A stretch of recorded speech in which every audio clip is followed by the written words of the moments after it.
দ্বাদশ শতাব্দীর একজন প্রখ্যাত সংস্কৃত কবি ধৈ সেন ছিলেন লক্ষণ সেনের রাজসভার সভাকবি। সেন বংশের এক গৌরবময় পুরুষ। বক্তিয়ার খিলজির আক্রমণের ফলে তারা চলে যান বর্তমান পূর্ববঙ্গে।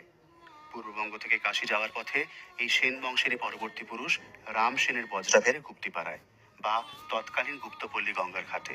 সেই সময় থেকেই সেন বংশের ইতিহাসের শুরু হুগলির গুপ্তিপাড়ায়, ছড়িয়ে পড়ে তাদের শাখা প্রশাখাও। 1550 সাল নাগাদ সেন পরিবার এখানে বসবাস শুরু করেন। দাতারাম সেন এবং কীর্তিচন্দ্র সেনের ইচ্ছায় 1583 সালে শুরু হয় তাদের ঐতিহ্যবাহী দুর্গাপুজো, যা বাংলার অন্যতম প্রাচীনতম পুজোর একটি। তবে শোনা যায় কালী পুজো শুরু তার অনেক আগে থেকে। পরবর্তীতে ব্রিটিশ আমলে তৎকালীন ব্যাংকে কর্মরত শ্যাম সেনের হাত ধরে তৈরি হয় এই বাড়ি। এতদিন পরেও এই বাড়ি হয়ে উঠেছে কতই জানা অজানা ইতিহাসের সাক্ষী, স্মৃতির আখড়া। আজও গুপ্তিপাড়ার বুকে মেলে সেই গৌরবের ছোঁয়া। এই তো আমাদের বাংলার ইতিহাস, গুপ্তিপাড়ার সেন বাড়ির ইতিহাস।